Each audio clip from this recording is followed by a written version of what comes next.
Hello everyone, this is Mike History and welcome to part 9, the final part of my Ancestry of King Charles series, where we will finally actually answer the question of what would King Charles's DNA results be.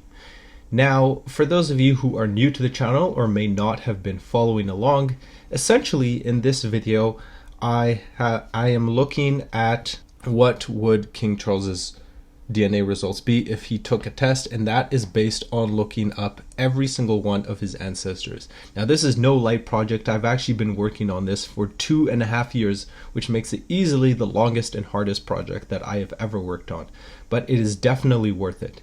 Now, in order to understand the methodology of how I got to these numbers, please watch my first video because that will explain better than what I can do here, and also because I don't want to spend half the video explaining how I got to these numbers.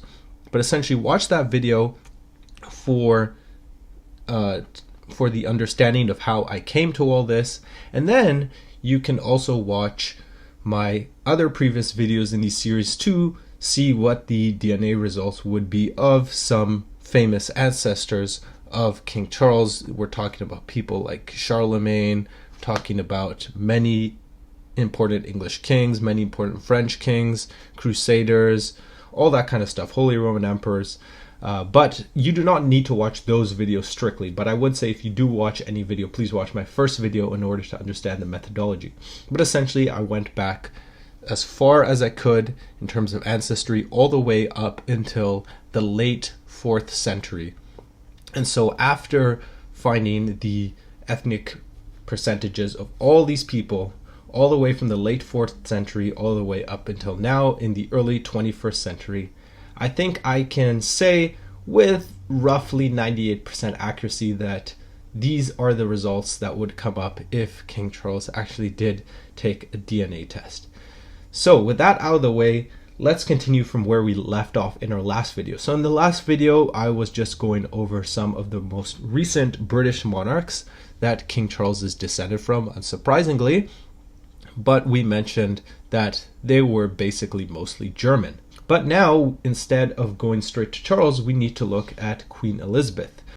So many of you will remember, and I also mentioned it in my first video in the series, that the entire reason that I spent 2.5 years researching this was because of the video by UsefulCharts, which only went back 10 generations, and although that is relatively accurate, I thought that I needed to do the full ancestry so that I could get the most accurate results possible. But before I share my results, why don't we look at what his results are, and then we'll compare them to mine. So according to the results that he calculated, which you can see over here, Elizabeth would be 47% British and Irish, 43% Germanic, 6% Hungarian, and 4% French. So let's compare that to my results. So here are my results. So you can see that the first part is extremely similar to what I have come to see in my own research. So for example, in this case, Elizabeth is 45% English. Then Elizabeth would also, when you add in the Scottish, would be 45.75. So roughly 46% British, but without any significant Irish admixture. So essentially, his 47 to my 46, basically meaningless difference. But now let's examine the next part. So he said that Elizabeth would be around 43% Germanic. Now you can see here in my chart that I have put her German ancestry at 31.75%, but that is not the only Germanic ancestry she has, because she'd also be 1.5% Dutch, 0.75% Swedish, and 0.5% Danish. When you add all of this up, it comes to 34.5% Germanic. And of course, this is excluding English. But that is still a significant difference from his results of 43%. So where does the difference lie?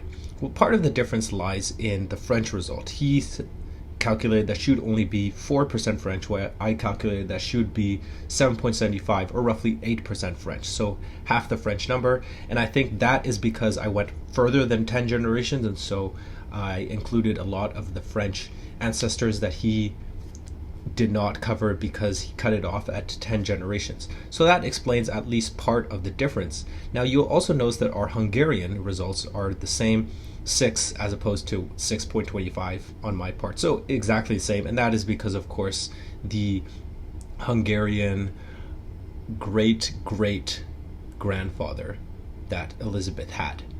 And I will put his name in the video because I forgot while recording this. But then you might notice, though, this still does not add up to 100%. Well, what's missing?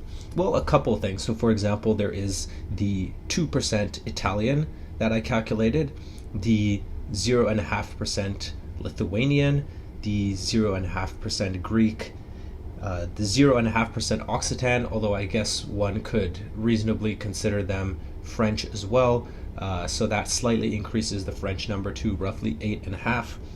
And then also some Slavic, which he did not include. So this includes 0.5% Czech, 0.5% Russian, 0.5% Kashubian, 0.5% Ukrainian. So in total that is 2% Slavic. Nothing crazy, but still something to point out. And then finally, the very interesting 0.25% Tatar. So 1/4%. Again, all of these are rough numbers. Don't take these as exact scientific estimates.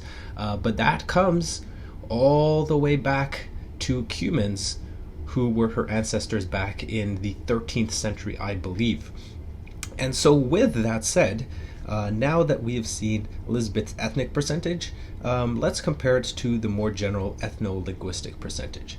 So we can see that when we look at all the Germanic, so that includes both the Germanic that I mentioned plus the English, that combines to make Elizabeth 79.5% Germanic. Now, you add to that the 10.25% Italic, again, mostly French, but also a little bit of Occitan and Italian there. The Finno-Ugric, which is just Hungarian, again, we calculate that to be 6.25% of her ancestry. The 2% Slavic that I mentioned earlier, 0.75% Celtic, that is just Scottish over there, 0.5% Baltic, so that is the Lithuanian that we mentioned, 0.5% Greek, and 0.25% Turkic, which is the Tatar. So a very interesting mix indeed, obviously overwhelmingly Germanic. Now we can see therefore that when we compare my results to UsefulCharts results, of course I would say that his results are basically around 85% accurate, but even though it was only roughly a 15% difference, I do think that that is the value of my strategy of going beyond just 10 generations to go to see the full ancestry. So now that we have discussed the results, I think it is important to address the obvious. Now, we have seen from these results that Elizabeth was plurality English. And you might think, well, that's not weird. I mean, she was, after all, from England. But if any of you guys have been following my series at all, you'll realize that all of the basically royal ancestors, and especially all of the recent royal British ancestors, were all foreigners, at least when it comes to ethnicity, almost all of them being German, and then if you go back a couple centuries, French. And so the fact that Elizabeth is plurality English, that actually makes quite a difference. So why is that the case?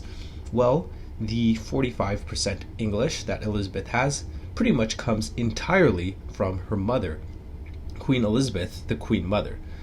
And that is the reason why Elizabeth, unlike her father, unlike her grandfather, unlike her great-grandfather, unlike her great-great-great-grandfather, and so on and so forth, essentially every single British king since George I was not plurality German. Now, the German itself, I think you can tell by this point, does basically come from her paternal royal ancestry, and so there is no clue as to where, there's no mystery as to where the German is coming from. And of course this also includes the French, because of course there were a lot of French royal ancestors that Elizabeth had. But because time has changed since then, we're not ending with Elizabeth II. Let's go to King Charles II. There is a twist, because since we're now also including the ancestry of her husband Prince Philip in order to get to King Charles, you'd think that there would be a lot more ancestors that we'd have to go over. But actually there are quite few, because almost every single ancestor of Elizabeth is also an ancestor of Prince Philip. That's what incest does.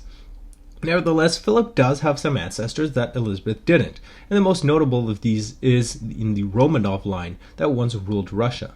Its founder was actually Michael of Russia, who became the Tsar in 1613. However, its most important ruler for sure was Peter the Great, who became Tsar in 1682. He led a cultural revolution, replacing much of the traditionalist medieval social and political systems with modern, scientific, and westernized ones based on the Enlightenment.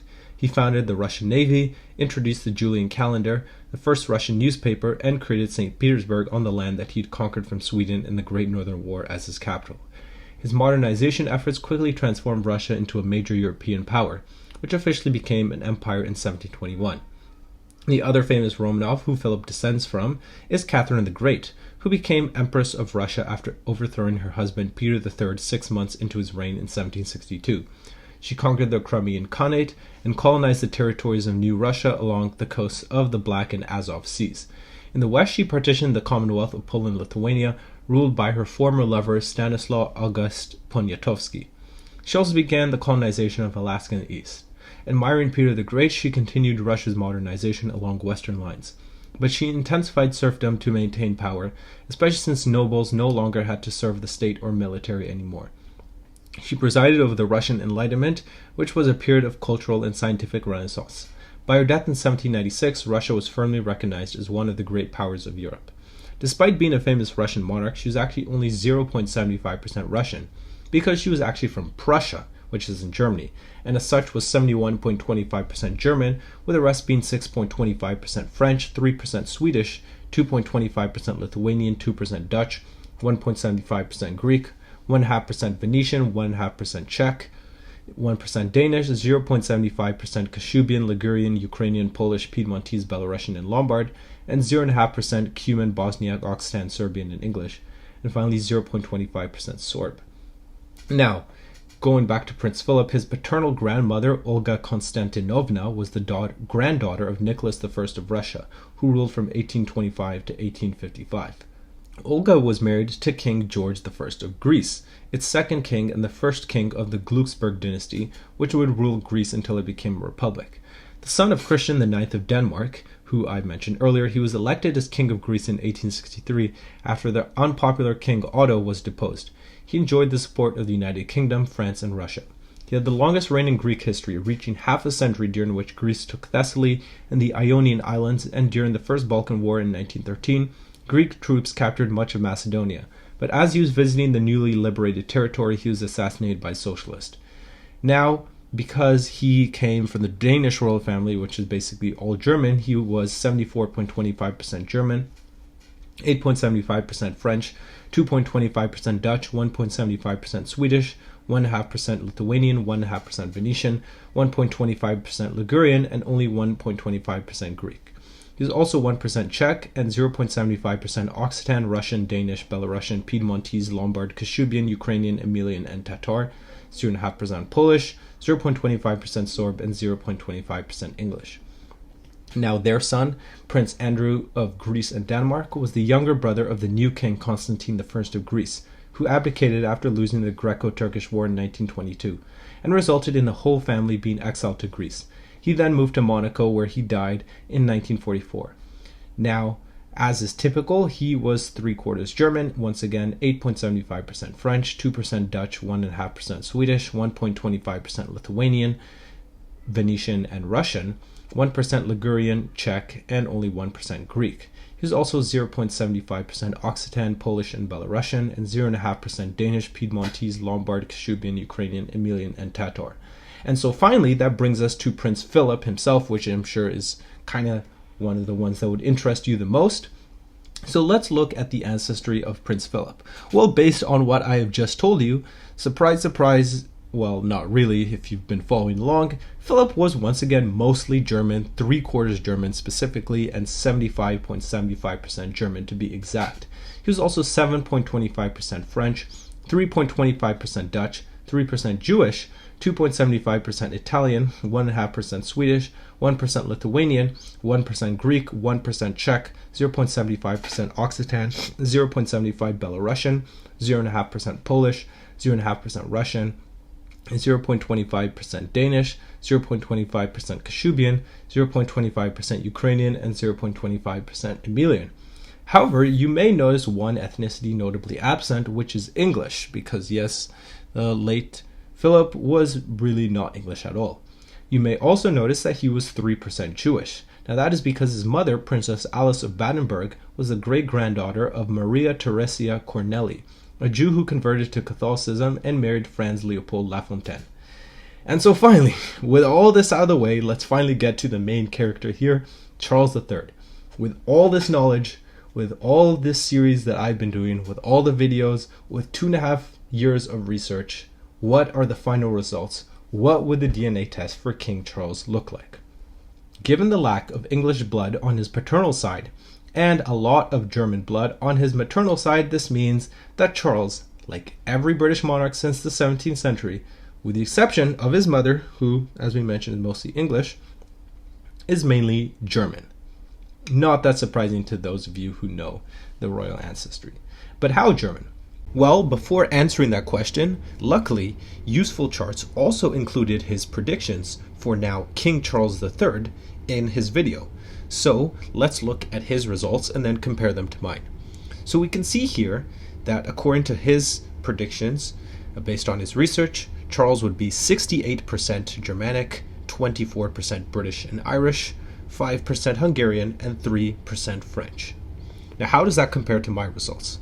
Well, I agree with him that Charles is majority Germanic and specifically majority German, being 54% German.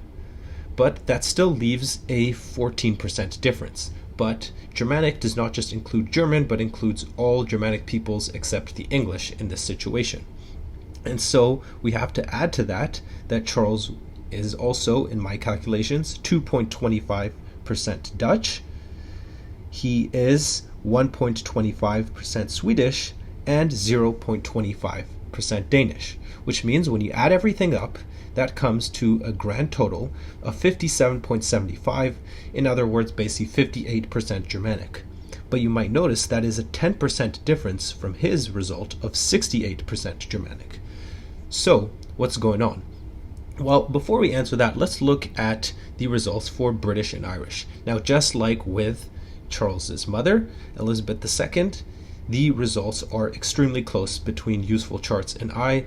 He calculated that Charles would be 24% British and Irish, whereas I calculated that he would be 22.5% English and then 0.5% Scottish, so in other words 23%. So once again, only a 1% difference, for him 24, for me 23. So this is essentially meaningless. However, one difference that does arise is that he somehow calculated that Charles would be 5% Hungarian. I don't really know where he got that from, because there was no additional Hungarian coming from his father's side, so given that his mother was 6%, that would make him 3%. So there is a 2 percentage point difference between our results. But one of the biggest things that is causing the divide here is that he calculated that Charles would be 3% French, whereas I actually calculated that he would be 7.5% French. Again, I already explained why there is this difference when talking about Elizabeth. But of course, as you can tell, this does not actually all add up to 100%. So what is explaining the rest of the difference? Well, for one, of course, just like when mentioning Elizabeth, he did not mention the other Italic ancestry that Elizabeth and Charles have. So in this case, Charles is 2.5% Italian. He is also 0.75% Occitan. So that makes up a not so significant but still meaningful difference between our results. Another difference is that Charles is 0.75% Lithuanian and also 0.75% Greek. And then finally, the rest is Slavic. So he is also 0.75% Czech, 0.5% Belarusian, 0.5% Russian, 0.25% Polish, 0.25% Kashubian, and 0.25% Ukrainian. So when you add all that up, that also makes him 2.5% Slavic. But then finally, there is the Jewish part that I have mentioned before, and that is 1.5%. And so when you take all of this together, that is how you get to the results that I came to. So basically the result here is that I would say that his results for Elizabeth II were roughly about 85% accurate, whereas for Charles it's only about 80%. But now let's look at the overall ethnolinguistic makeup of Charles's ancestry.